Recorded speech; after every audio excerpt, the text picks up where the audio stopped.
welcome to part 13 of the Super Mario Galaxy Let's Play. So... ah, crap. Yep. Of course we have to rescue Luigi, the cowardly brother. So what we have to do is head back to Battle Rock Galaxy and pretty much do the same process as we would get to the normal star, only we're upside down. And there's a bit more, and you pretty much have... okay, yeah, the slopes can be a little hard to deal with, but it's nothing that'll make me tear my hair out. But anything to prolong for me, you know, I don't want to go to the boring desert level, which is gonna happen like right after we get our green star. Yeah, as you can tell, I'm not really looking forward to that. Like, I'm not really looking forward to the desert level, because usually they're boring. They're just boring. Of course, I wasn't really bright enough to actually yeah. Oh god. I wasn't bright enough to actually, you know, cut to the bedroom dome. Oh, in fact, sometimes I don't even know what I'm saying anymore. But in any case, we are gonna head to the bedroom dome and head to our final major galaxy of this dome, Dusty Dune Galaxy, aka one of the most boring levels in the whole game. And like, visually, it's impressive to look at, but in terms of level design, it really doesn't have that much to offer. At least for me. There's a lot of vertical platforming to do in this stage, I will say that. And it does introduce the whole tornado concept. In fact, I might as well get it out of the way right now. Basically, with these tornadoes, they won't kill you.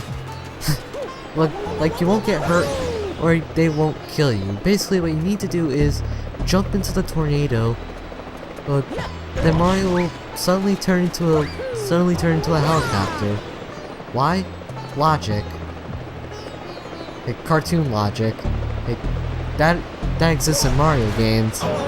And as I unintentionally demonstrated, the yellow sand down there is an instant death. You can't get out of it. And I don't know if those sand pits are there for decoration or whatever, but it's still a hazard, so avoid it. Just avoid it at all costs.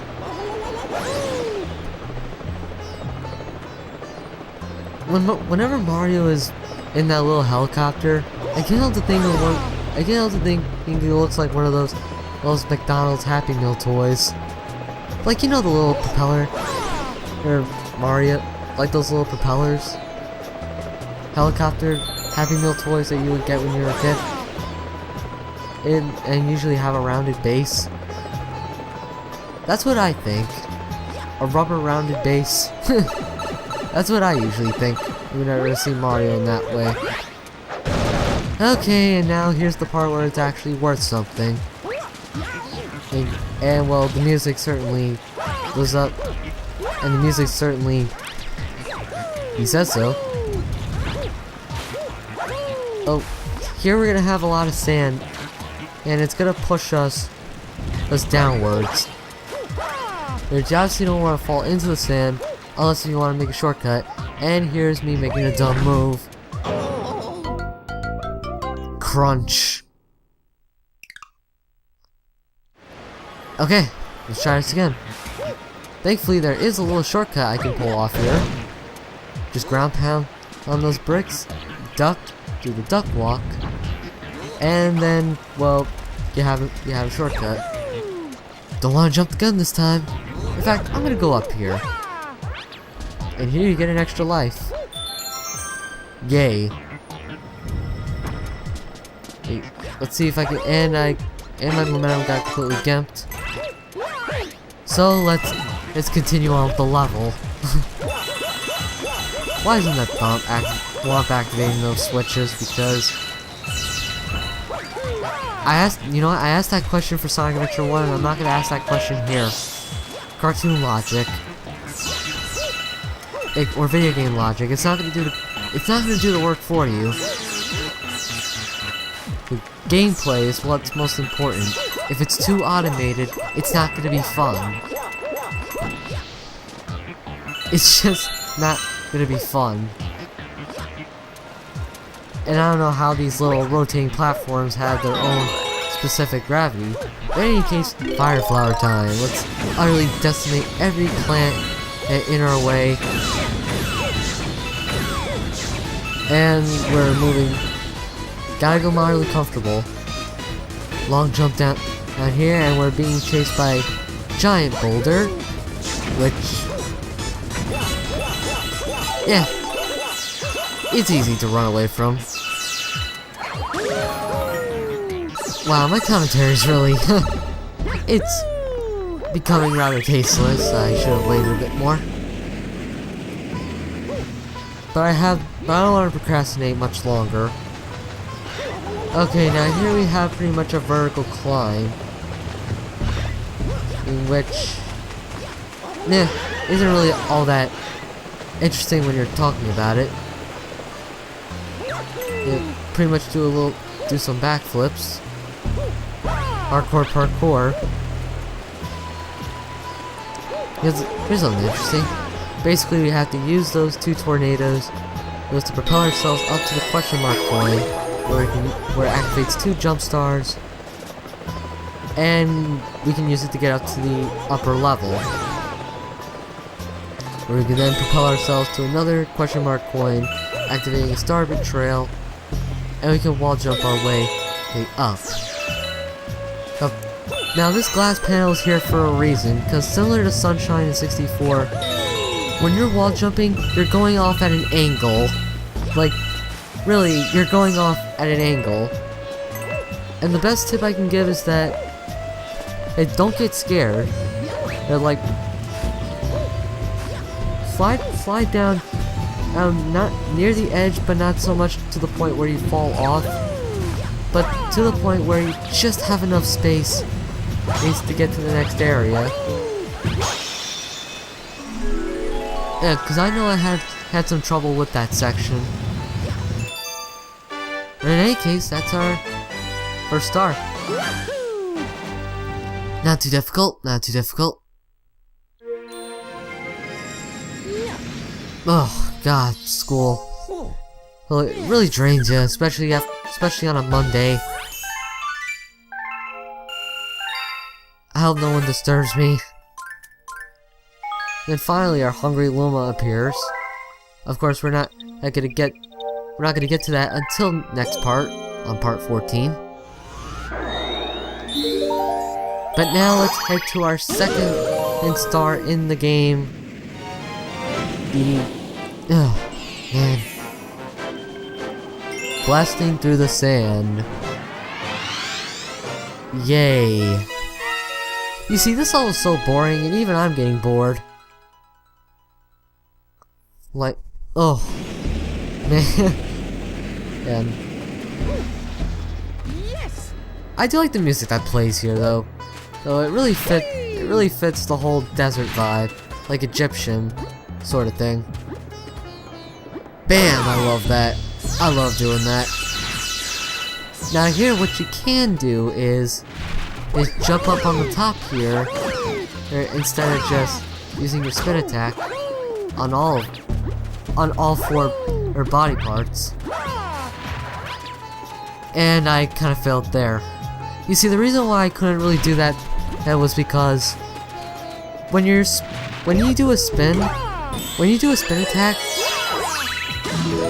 there's a slight delay between. There's basically a slight delay between each spin attack that you're going to be doing. And so don't think you can spam it that much. Like, wait until the Luma comes back into Mario's cap. That's when you can use the spin attack again. And I figured, since I'm here, why not do the secret star? I got time. Well, then again, I'm already here, so I might as well. And even then, I have like 2 stars. Well, not 2 stars, 20 star bits already. And you have star bits that are crystallized in the, well, crystals. Well, so you pretty much have no excuse. Okay, now for this segment, have you ever wondered what auto-scrolling would look like if it was in 3D and it was top-down? Well, this is probably one of the only times you're ever gonna see it. Basically, when you get to that when you get to the green line, and you know, when you're on the wall, well, that's when the sand's gonna start moving. And you pretty much have to know where you're gonna be going when you already get to these silver stars. Yep, it's another silver star mission, and well, I think it speaks for themselves. They're not boring, but I don't think they're good pacemakers either. I tried to do a little exploit, but failed. And obviously, and when I say you really have to know where you're going, yeah, you really have to know where you're going, because if you find yourself at a dead end, you're gonna get crushed. So, you have to know where you're going, and don't mess up. And yeah, just the layout is easy to remember, and it's only a matter of time. And finding these silver stars is only going to be a matter of time, so it shouldn't be that bad. A little exploit. I tried exploring where I tried to explore before, but I was like, no, I'm going this way. And there's our 5th silver star, which well, first it drains the sand. makes the final green star for the game. So it won't be until Galaxy 2 where we're going to be seeing these guys again. And since we've collected all 3 green stars, we now have unlocked the trial galaxies. Too bad I didn't show off that sort of cutscene, but I just wanted to get things moving, and I kind of wanted to edit it back to that point. And since we're Rainbow Mario, we can bash those boulders to get extra star bits. Another good way of getting star bits, which again, you should have no excuse just for not having enough. And for this little segment, well, we're at the mercy of this flowing sand, and we have to collect 5 pull star pieces. Oh, goody! If I were you, I'd recommend grabbing the Koopa shell before taking off. This way, you can head to the little platform right here with the treasure chest, and you'll get the star piece that way.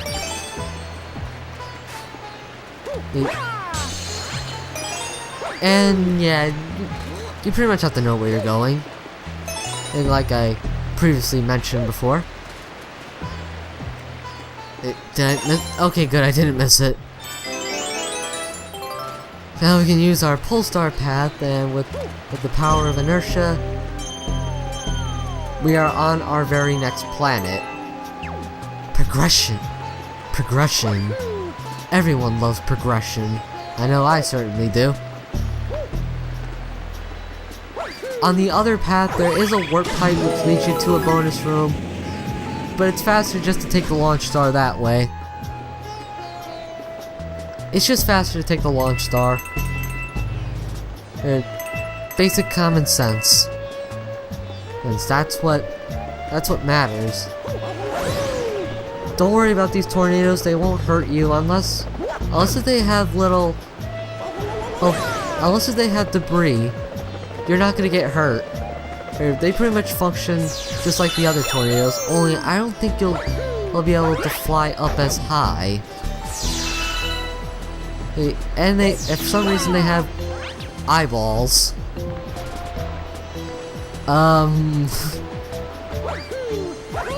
Yeah, no comment. Just no comment. And on why these tornadoes have eyeballs. But let's continue onwards. Oh, there's an extra life. Let me get it. And my jump pretty much got gimped. Thankfully though, lives do reset. Like, if you grabbed the life and died, you can simply just go back for the extra life. And, well, yeah. The life that you lost will be recovered. See? It respawned, so I can collect it again. Really helps. Helps in some cases. And like I'm saying, and like I said before, yeah, these tornadoes pretty much have debris. They're carrying debris, and you obviously want to avoid those that have the debris with them. Otherwise, you're gonna get hurt. And for this little segment, since I pressed the switch, we're timed. We only have a limited amount of time to get to the platform, and that's raised on the other side, which we're actually on right now. And that'll be our star. If you do this the legitimate way, hey, you're probably gonna have barely enough time and to make it. But if you're any competent player with speedrunning tactics and know where to jump, spin, and triple jump, well, you're gonna have enough time. Trust me. Oh God. That was the second star of Dusty Dune Galaxy. At least I'm commentating. And now let's head to our third star, which anti-gravity and 2D sections I don't think mesh well. Like, seriously, they just don't mesh well. Especially for a certain purple coin comet. But now we have Sunbaked Sandcastle, which starts off with this pretty much has a lot of auto-scrolling, like vertical auto-scrolling. And like in this section here, it's not too bad. You have to avoid the brick blocks so you don't get crushed.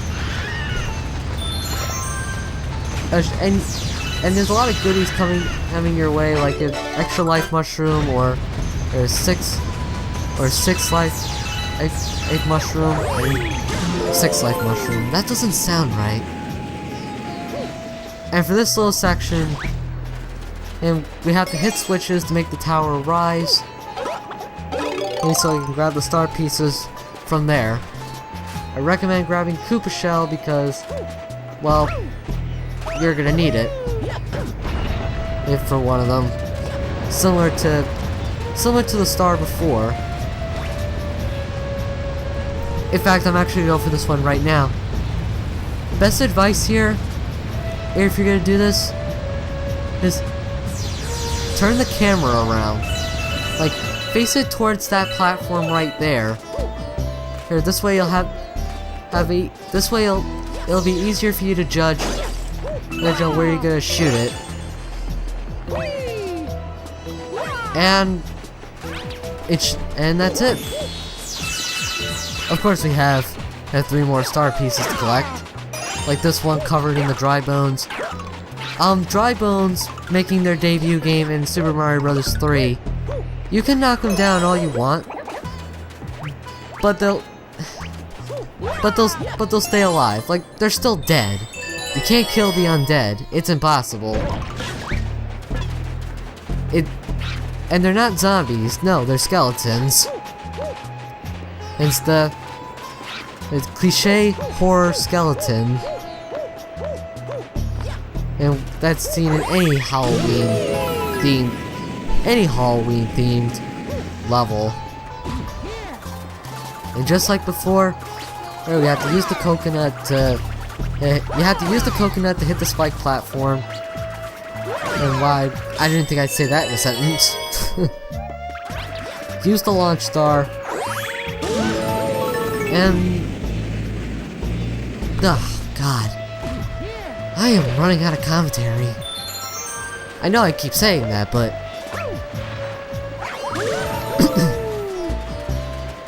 this is probably the only point in Galaxy where you have to use gravity for another planet to carry... like, you have to hit the coconut to the other planet, which it's the other planet's gravity will carry it on. And then you can kill the Pokey there. You know, progression. I always love progression. Best advice here, do not long jump. Like, seriously, do not long jump. Otherwise you're gonna land into the deadly sand below and it's gonna cost you a life. That's what I did at one point, and I pretty much felt stupid after doing that.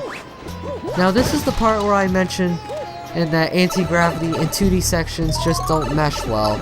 Or at least, this isn't really a 2D section. Well, the view is 2D, but you're still on a 3D plane, like pseudo 2D or Crash Bandicoot 2D, where you're still on a Z-axis, and my god, like, the barriers, it's tight, like tight barriers. And often I just stop. Like, I just stop moving. You know where I'm going. Like right there. It's kind of hard to determine whether you're moving forward or moving backward, or moving forward or moving towards the wall. It's not that hard, but you know, it can really screw me over, especially during some purple coin mission. And I was wondering the sand was still rising. Ah well. And of course we have our secret star here. On this planet we have to hit the stump, which it causes music notes to appear. And since the sand is constantly rising and lowering, yeah, it's a bit annoying. And now we're heading into what's possibly one of my least favorite hidden star missions in the game. Basically what we have to do is guide these bullet bills to a switch, well, to a glass dome, and, well, we have to break it. The problem here though is that since we have to make the platform rise, and since the bullet bill will be completely out of our reach, yeah, it's most likely not going to see you, and it's gonna take a lot of time. Like, it's really gonna take you a lot of time and to actually get it right. Like here, by the time the platform lowers completely, the bullet bill is already out, and yeah, that can happen. That can also happen. And however, this time I actually got lucky because I jumped and the bullet bill spotted me, so I can guide it to the glass dome with the star. And since it's on top, it's just not fun. Not fun at all. Oh, at least it's just not fun. But in any case, we have our secret power star, but we have one more power star to get in this galaxy, and that's the Sandblast Speedrun. I think another difference, a huge difference between this and the actual mission is that there are far less enemies to encounter. Like, you still have these pokey enemies, yeah, but other than that, it's pretty barren. Actually pretty empty now that I think about it. I guess they wanted to save up some time, too. Sorry. I guess they wanted to save us some time. And like here, the boulders are actually gone. Oh wait, never mind, they're still there. Yeah, apologies, I thought they were gone. But I'm not too concerned about them. Besides, there's no rainbow star anyway. Unfortunately, the pole star pieces, you still have to collect those. And well, you have to be fast, and since you're under a time limit, pressure. I hate it. Pressure is something nobody likes. And to save us some trips, I decided to long jump to the other side. And we'll, again, save up a whole nother trip, although I think I have to make at least 2 more trips anyway. Because I mess up on getting in this one pole star piece. Like, see, no. Come on. I'm running out of time. Well, at least I can get the other one.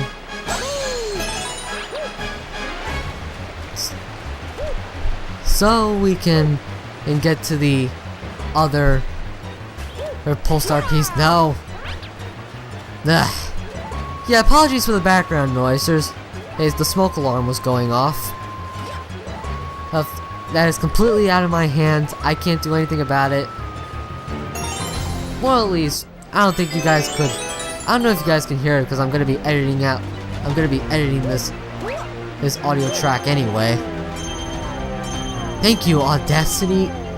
Audacity, I love you. You do such a good job in hiding background noise. So much. Like, really, you do it good. Like that if you're getting into the if you're new to Let's Playing, I recommend Audacity. You might want to find a tutorial on how to make your voice clear, but other than that, Audacity is actually a really good program. It's free and you don't have. It doesn't cost you anything. You don't have to use GarageBand. Unless if you want to be really professional, then, well, I don't know, but yeah. So same as last time, we have to head to the other side, hit the switch, and it'll lower the platform. If you know what you're doing, you're pretty much home free. Well, if you have a good time, and if you know where to jump, like right here. And I think that might be it for part 13. Okay, yeah, so that is it for part 13, guys. In part 14, we are going to be fighting Bowser once again and finishing off the bedroom. So I'm GameMan5804, and have a great day.